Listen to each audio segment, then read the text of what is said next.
Hello friends, आज हम पढ़ेंगे मेढक के परिसंचरण तंत्र के बारे में।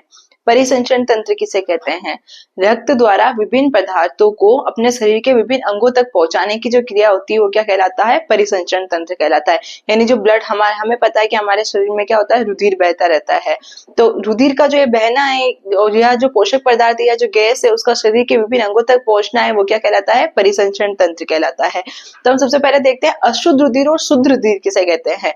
दो चीज होती है, एक तो अशुद्ध रुधिर होता है, एक शुद्ध रुधिर होता है। अशुद्ध रुधिर किसे कहते हैं? जिसमें बहुत सारी गैसों का विनिमय होता है। कार्बन डाइऑक्साइड भी किसमें होती है? अशुद्ध रुधिर। कार्बन डाइऑक्साइड युक्त जो रुधिर होता है उसको क्या बोलते हैं? अशुद्ध रुधिर। और शुद्ध रुधिर किसे बोलते हैं? जिसमें सिर्फ क्या होती है? ऑक्सीजन होता है।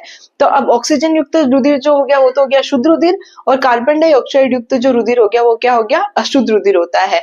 अब इसमें क्या होता है, परिसंचरण तंत्र में क्या क्या काम आता है? हृदय काम आता है, धमनियां, रक्तवाहिनियां। रक्तवाहिनियां कौन सी होती है? धमनी और शिरा। धमनियों में क्या होता है? शुद्ध रुधिर बहता है, और शिराओं में क्या होता है? अशुद्ध रुधिर बहता है। तो हम पढ़ते हैं परिसंचरण तंत्र के बारे में। रक्त द्वारा विभिन्न पदार्थों का विभिन्न अंगों तक पहुंचने की क्रिया को क्या कहते हैं? परिसंचरण तंत्र कहते हैं। अब परिसंचरण तंत्र में किन किन चीजों का काम होता है? हृदय का, रक्त का, रक्त वाहिनियों का कार्य होता है। हृदय में क्या होता है? रुधिर जाता है, और हृदय में जाने के बाद में क्या होता है? फेफड़ों में जाता है, फेफड़ों से शुद्ध होता है। तो हृदय का मेन काम होता है। रक्त होता है और रक्त वाहिनियां। रक्त वाहिनियां कौन सी होती है? धमनी होती है और शिरा होती है। धमनियों में क्या होता है? शुद्ध रुधिर बहता है, और शिराओं में क्या होता है? अशुद्ध रुधिर बहता है। यकृत क्या होता है? त्रिकोष्ठीय होता है। में अपने में क्या होता है? मनुष्य में यकृत क्या होता है? चार कोष्ठीय होता है। दो आलिंद होते हैं, दो आलिंद होते हैं, ये आलिंद, और दो नीले होते हैं। बीच में एक कपाट पाया जाता है। तो उससे क्या होता है? एक तरफ अपने जैसे दाया आलिंद की तरफ क्या हो गया? अशुद्ध रुधिर हो गया, बाया आलिंद की तरफ क्या हो गया? शुद्ध रुधिर हो गया। तो ये क्या होता है? सेपरेट रहता है। लेकिन मेढक में, एम्फीबिया वर्ग के जो प्राणी होते हैं उनका जो हृदय होता है वो क्या होता है? त्रिकोष्ठीय होता है। त्रिकोष्ठीय मतलब दो आलिंद पाए जाएंगे और एक नीले पाया जाएगा, इस प्रकार से पाया जाएगा, है ना। तो जो मनुष्य होता है उसमें तो क्या होता है? दो आलिंद और दो नीले होते हैं, तो अपना सेपरेट हो जाती है चीजें। शुद्ध रुधिर और अशुद्ध रुधिर अलग अलग रह जाता है। लेकिन एम्फीबिया वर्ग के प्राणी में क्या होता है? दो आलिंद तो होते हैं लेकिन नीले क्या होता है? एक होता है। तो ये क्या हो गया? त्रिकोष्ठीय हो गया। अतः अशुद्ध रुधिर व शुद्ध रुधिर मिश्रित हो जाता है। जैसे दाया आलिंद और बाया आलिंद है। दाया आलिंद और बाया आलिंद, ये है बाया आलिंद।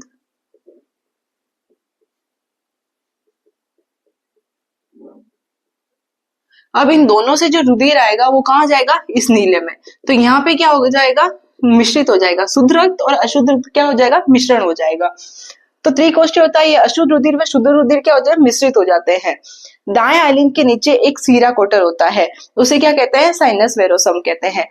ये जो दाया आलिंद है, दाया आलिंद के यहाँ पे क्या होता है? एक छेद टाइप होता है, तो उसको क्या बोलते हैं? एक शीरा होती है, उसको क्या बोलते हैं? साइनस वेरोसम बोलते हैं। तो क्या होता है? ये बॉडी है। बॉडी से क्या होगा? अशुद्ध रुधिर जो होगा किस में जाएगा? दाएं आलिंद में जाएगा। बॉडी से अशुद्ध रुधिर हो गया, वो कहाँ गया? दाएं आलिंद में गया। दाएं आलिंद से कहाँ गया? वो फेफड़ों में गया। फेफड़ों में जाके क्या होगा? वो शुद्ध होगा। शुद्ध होके कहाँ आएगा? बाया आलिंद में। बाया आलिंद से नीले में, नीले से वापस बाया आलिंद से होते हुए अपने बॉडी में जाएगा। तो ये हो गया रक्त का शुद्धिकरण हो जाता है, और ऐसे अपनी बॉडी में रक्त मतलब परिवहन करता है। तो दाया आलिंद के नीचे एक सीरा कोटर होती है, उसको क्या बोलते हैं? साइनस वेनोसम कहते हैं। जिसमें अशुद्ध जो रुधिर होता है वो शीरा द्वारा दाया आलिंद में प्रवेश करता है। शिराएं शरीर के विभिन्न भागों से रक्त को एकत्रित करके हृदय में पहुंचाती है। अपने जो शरीर में शिराएं पाई जाती है उसमें क्या होता है? अशुद्ध रुधिर होता है। तो जो शिराएं होती है, सारा जो अशुद्ध रुधिर होता है वो कहाँ लेके जाती है? हृदय में लेके जाती है, जो शिरा तंत्र कहलाता है। शिराओं द्वारा जो रक्त जो होता है वो कहाँ जाता है? हृदय में जाता है। तो उसको क्या कहते हैं? शिरा तंत्र कहते हैं। मेढक के विशेष संयोजी शिराएं यकृत तथा आंतों के मध्य पाई जाती है। मेढक में क्या होता है? आंत में और यकृत के बीच में संयोजी शिराएं पाई जाती है। आंत तथा यकृत के मध्य में क्या होता है? विशिष्ट संयोजी शिराएं पाई जाती है। तो इसको क्या कहते हैं? यकृत निवाहिका तंत्र कहा जाता है। और वृक्क कहाँ होता है? वृक्क हम किडनियां कहाँ होती है? अपने पसलियों के रीढ़ की हड्डी के पीछे पाई जाती है। रक्त कणिकाएं कैसी होती है? रक्त कणिकाएं लाल रुधिर कणिकाएं, श्वेत रुधिर कणिकाएं तथा पट्टिकाणु पाए जाते हैं। मनुष्य में भी ये पाई जाती है, लाल रुधिर कणिका, सफेद रुधिर कणिका और पट्टिकाणु।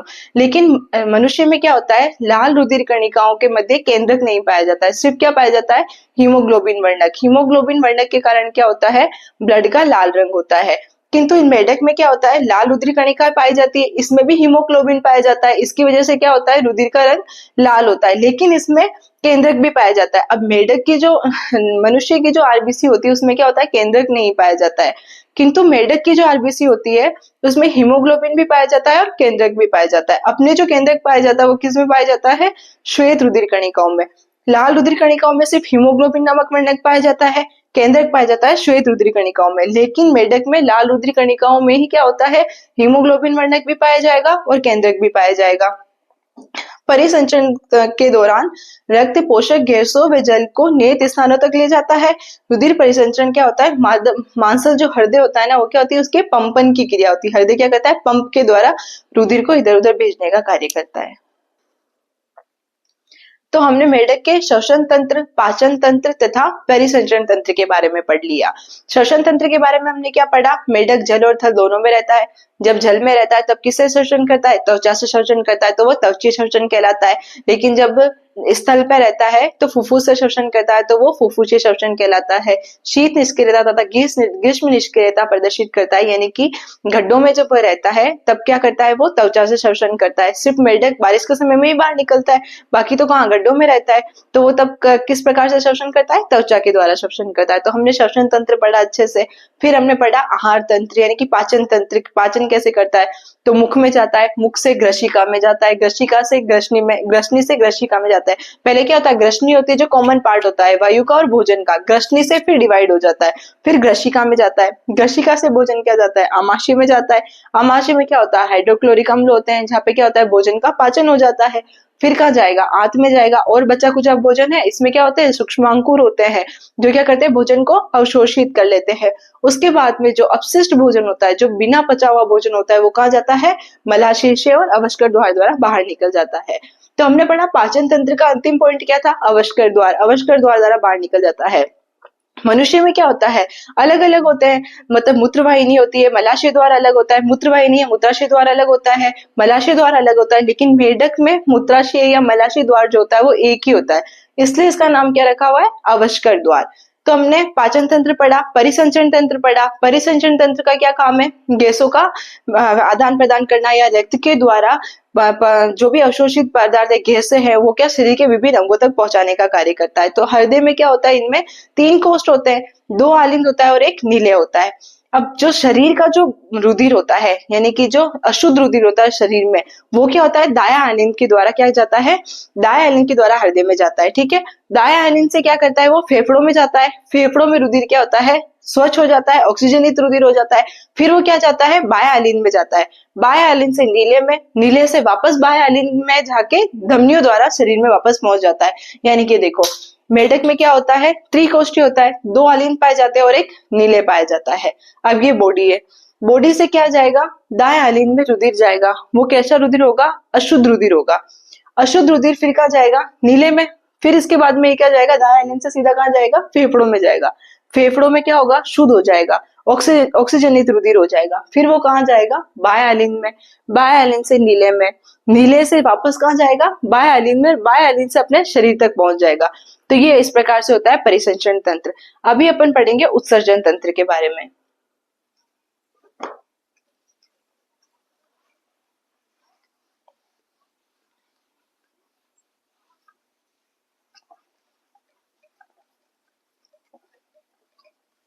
मेढक यूरिया का उत्सर्जन करता है, इसलिए इसको क्या बोलते हैं, यूरिया उत्सर्जी प्राणी कहते हैं। जो नाइट्रोजन अपशिष्ट को बाहर निकालने की क्रिया होती है वो क्या कहलाती है, उत्सर्जन क्रिया।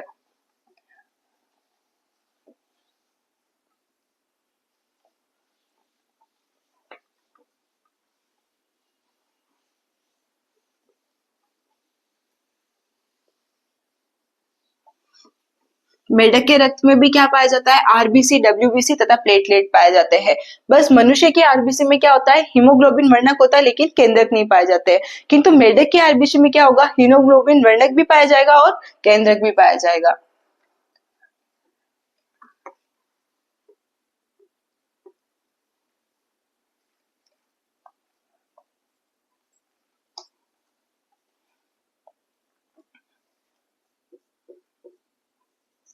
उत्सर्जन तंत्र।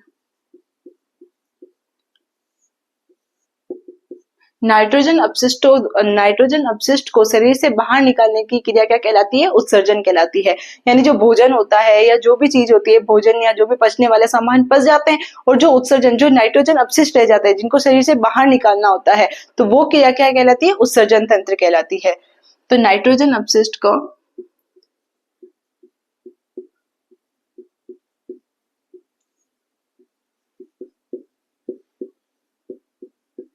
नाइट्रोजन अपशिष्ट का शरीर से बाहर निकालना उत्सर्जन कहलाता है।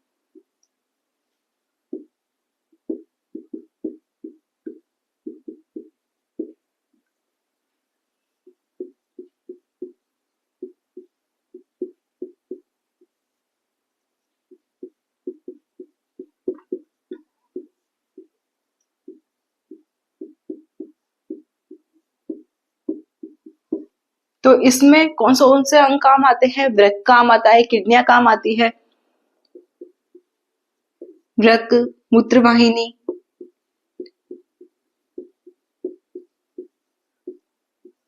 तथा अवस्कर। अवस्कर द्वारा बाहर निकलता है अपशिष्ट पदार्थ। किडनियां क्या होती है? देह भित्ति से हल्की सी पीछे की तरफ होती है। यानी कि ये जो हमें दिख रही है, ये रीढ़ की हड्डी है। रीढ़ की हड्डी के जस्ट पीछे की तरफ क्या होती है? किडनियां होती है। इनका आकार कैसा होता है? सेम के बीच की आकार की होती है ये। और ये क्या होती है? दो होती है। मनुष्य में भी क्या होती है? किडनी दो होती है। और मेढक में भी कितनी होती है? दो होती है। लेकिन ये क्या होता है? रीढ़ की हड्डी के पास में स्थित होती है। ठीक है। तो किडनियों का काम होता है, वृक्क का काम होता है, अवस्कर द्वार का काम होता है, तथा किडनियों से क्या जुड़ा होता है? मूत्रवाहिनियां जुड़ी होती है। मूत्रवाहिनियां कहाँ खुलती है? मलाशय द्वार के यहाँ पे। और मलाशय द्वार के बाद में कहाँ जाती है? अवस्कर द्वार से बाहर निकल जाता है। ठीक है। तो इसमें वृक्क होता है, मूत्रवाहिनियां होती है, तथा अवस्कर द्वार होते हैं।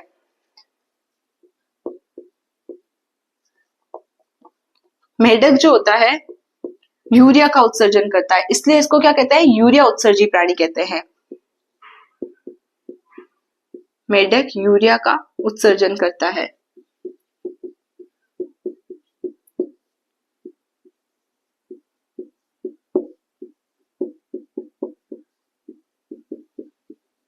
इसलिए इसे यूरिया उत्सर्जी प्राणी कहते हैं।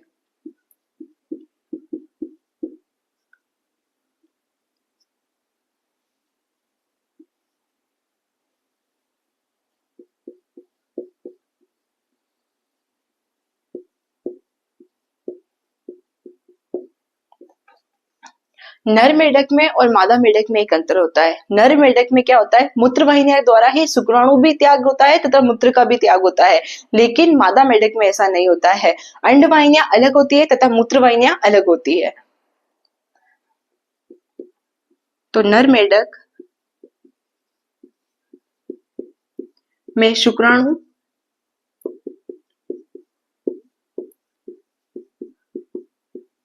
तथा मूत्रवाहिनियों द्वारा बाहर निकलता है।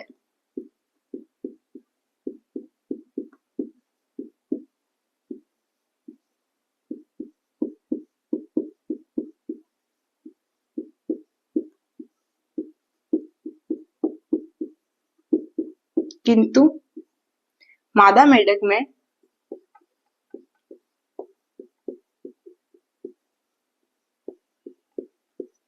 अंडवाहिनियां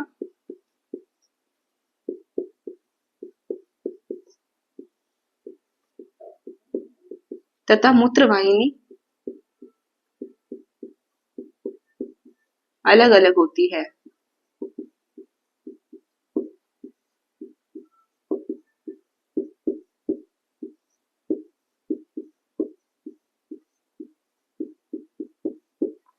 और सारे जैसे पाचन तंत्र हुआ, उसका अंतिम क्या हो गया? आंत के बाद कहाँ जाएगा? वो अवस्कर द्वार में जाएगा। पाचन तंत्र हो गया, या फिर उत्सर्जी तंत्र हो गया, या जनन तंत्र में जो भी चीजें होगी वो लास्ट में कहाँ जाएगी? अवस्कर द्वार में जाएगी। तो सारी चीजें कहाँ खुलती है? लास्ट में अवस्कर द्वार में खुलती है। तो हमने उत्सर्जन तंत्र पढ़ लिया। मेढक क्या करता है? यूरिया का उत्सर्जन करता है, तो इसे यूरिया उत्सर्जी प्राणी कहते हैं। उत्सर्जन तंत्र में कौन से अंग काम आते हैं? वृक्क काम आते हैं। वृक्क का आकार कैसा होता है? सेम के बीच के आकार की होती है, तथा ये कहाँ स्थित होती है? देह भित्ति की थोड़ी सी अधर सतह पर स्थित होती है। तथा ये किससे जुड़ी, इससे क्या निकलती है, मूत्र वाहिनियां निकलती है। मूत्र वाहिनियां कहाँ जाती है, अवस्कर द्वार द्वारा बाहर खुलती है। और क्या पढ़ा हमने, नर में और मादा में क्या अंतर होता है, नर के शुक्राणु तथा मूत्र जो होता है मूत्र वाहिनियों द्वारा बाहर निकलता है, किंतु मादा में क्या होता है, अंड वाहिनियां अलग होती है तथा मूत्र वाहिनियां अलग अलग होती है। तो ये हमने पढ़ा उत्सर्जन तंत्र। नेक्स्ट क्लास में हम पढ़ेंगे जनन तंत्र के बारे में।